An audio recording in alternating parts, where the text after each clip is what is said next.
अमरनाथ गुफा की ऐतिहासिक और वैज्ञानिक खोज का रहस्य एक ऐसी गुफा जहां बर्फ से खुद भगवान शिव प्रकट होते हैं। एक ऐसा रहस्य जिसे न विज्ञान समझ पाया न इतिहास खत्म कर पाया। क्या ये महज एक संयोग है या कोई ऐसी शक्ति जो आज भी पहरेदारी कर रही है? कौन खोज कर लाया था इस चमत्कारी गुफा को? क्यों यहाँ हर साल लाखों श्रद्धालु जीवन का सबसे बड़ा जोखिम उठाते हैं? और सबसे बड़ा सवाल, क्या बर्फ से बनने वाला शिवलिंग प्राकृतिक चमत्कार है या ईश्वरीय संकेत? सोचिए जरा, अगर ये सिर्फ एक गुफा है तो ये इतना रहस्यमय क्यों है? पौराणिक कथा से शुरुआत। पौराणिक कथा के अनुसार भगवान शिव ने माता पार्वती को अमर कथा सुनाने के लिए इस गुफा को चुना था। नंदी बैल को छोड़ा, चंद्रमा को त्यागा, सांप को हटाया, सब कुछ त्याग दिया क्योंकि ये अमर कथा थी।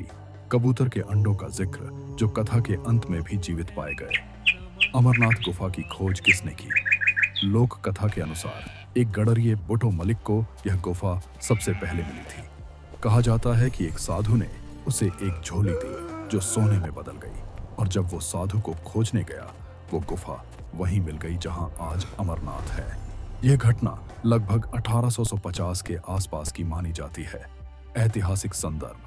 अमरनाथ गुफा का उल्लेख प्राचीन ग्रंथों में भी मिलता है। नीलमत पुराण, राजतरंगिणी जैसे ग्रंथों में इसका वर्णन है। 11वीं शताब्दी में राजा सामग्रामी ने यहाँ के रास्तों को साफ करके मार्ग बनवाया था। वैज्ञानिक दृष्टिकोण। बर्फ का शिवलिंग कैसे बनता है? वैज्ञानिक कहते हैं कि यह गुफा की ऊंचाई, तापमान और हवा की नमी का अनोखा संतुलन है। लेकिन प्रश्न यह है कि यही संतुलन और गुफाएं हिमालय में और भी हैं, तो वहां शिवलिंग क्यों नहीं बनता? चमत्कार या संयोग? कई बार तापमान सामान्य से ऊपर रहने के बावजूद शिवलिंग आकार ले लेता है। यह समय के साथ स्वतः बनता और मिटता है। क्या यह ईश्वर की लीला नहीं? वैज्ञानिक भी मानते हैं हर चमत्कार को विज्ञान समझ नहीं सकता। यात्रा का महत्व और जोखिम। अमरनाथ यात्रा हर साल जुलाई अगस्त में होती है। 14,000 फीट की ऊंचाई पर ऑक्सीजन की कमी, ग्लेशियर और चढ़ाई। फिर भी श्रद्धालुओं की आस्था अडिग है। क्या कोई आम पर्यटन स्थल इतना जोखिम लेने को मजबूर कर सकता है? आज के युग में रहस्य की भूमिका। कुछ लोग इसे सिर्फ बर्फ की आकृति कहते हैं, पर क्या सिर्फ बर्फ की आकृति में इतनी ताकत होती है कि करोड़ों लोगों की श्रद्धा वर्षों से बनी रहे? अमरनाथ एक गुफा नहीं, एक रहस्य है जो हर युग में इंसान को चौंकाता रहा है। जहां शिव आज भी मौन है पर मौजूद हैं, और हर वो इंसान जो इस गुफा में पहुंचता है उसका मन कहता है, मैंने भगवान को महसूस किया है। ये शिवलिंग चमत्कारी है। ये हर साल श्रावण महीने में अपने आप आकार लेता है।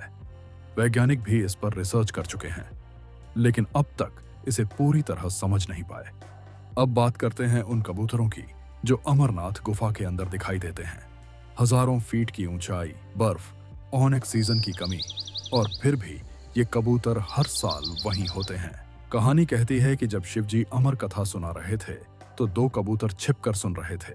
कथा खत्म होने के बाद वो अमर हो गए, और आज भी वो 2 कबूतर गुफा के अंदर दिखाई देते हैं। कभी एक तीर्थयात्री ने उन्हें देखा, ऐसा बताया है, तो कभी कैमरे में कैद हो गए। अब वैज्ञानिक कहते हैं शायद वो पक्षी स्थानीय हैं या मौसम के आदी हैं।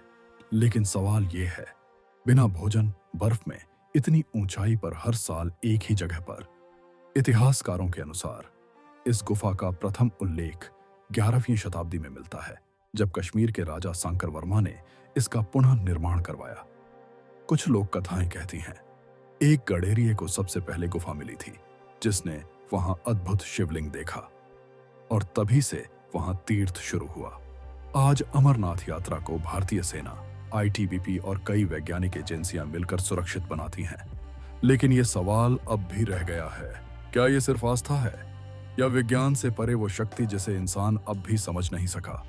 इस बार अगर आप अमरनाथ जाएं तो गुफा के अंदर सिर्फ बर्फ का शिवलिंग मत देखिए, वो अदृश्य रहस्य भी महसूस कीजिए जो विज्ञान के बाहर है और आस्था के भीतर।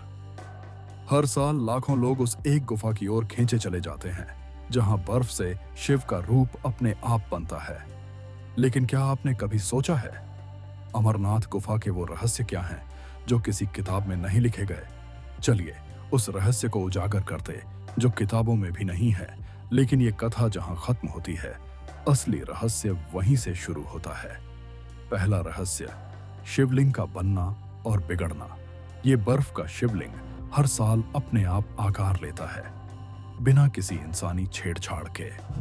विज्ञान कहता है कि ये गुफा में रिसते पानी और तापमान के कारण होता है, लेकिन फिर सवाल ये है, हर बार सिर्फ श्रावण महीने में ही क्यों? क्या ये महज संयोग है या किसी अलौकिक नियम का पालन? दूसरा रहस्य, कबूतरों की जोड़ी। मान्यता है कि जब शिव जी कथा सुना रहे थे तो दो कबूतर छिपकर ये अमर कथा सुन रहे थे और कथा पूरी होते ही वे अमर हो गए। आज भी यात्रियों ने वहां उन कबूतरों को उड़ते हुए देखा है। रोहिणी पीडिक्सी में बर्फ में बिना भोजन, बिना छत के। कोई किताब इस बात को प्रमाण नहीं देती, लेकिन हजारों लोगों की आंखें झूठ नहीं बोलती। तीसरा रहस्य, वो गुप्त मार्ग जो इस गुफा को कैलाश पर्वत से जोड़ता है। कुछ साधु और स्थानीय लोग दावा करते हैं कि अमरनाथ गुफा से एक रहस्यमयी सुरंग निकलती है जो सीधे कैलाश तक जाती है, लेकिन आज तक कोई वैज्ञानिक प्रमाण इसके पक्ष या विपक्ष में नहीं मिला। और चौथा रहस्य, वहां की ऊर्जा। जो लोग वहां गए हैं वो कहते हैं गुफा में घुसते ही एक अनदेखा कंपन महसूस होता है, जैसे कोई आपको भीतर से कुछ समझा रहा हो। कोई किताब ये नहीं बता सकती कि वो एहसास क्या है। अमरनाथ सिर्फ एक तीर्थ स्थल नहीं, वो एक जीवित रहस्य है जिसे अनुभव किया जा सकता है पर पूरी तरह समझा नहीं जा सकता। शायद इसलिए इस जगह को भगवान शिव ने अमर कथा सुनाने के लिए चुना, क्योंकि अमृता, आस्था और रहस्य सब यहाँ एक साथ सांस लेते हैं। तो सोचो जरा, क्या ये सिर्फ संयोग है कि हर साल वही बर्फ का शिवलिंग बनता है? क्या सच में वो कबूतर आज भी जीवित हैं?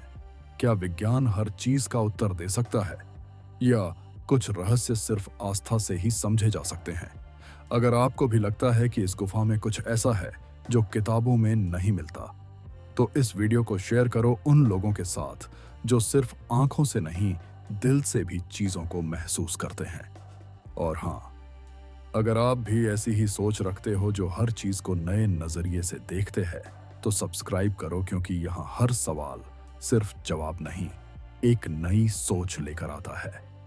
तो कमेंट करके बताओ, क्या आप तैयार हो अगली रहस्यमयी यात्रा के लिए?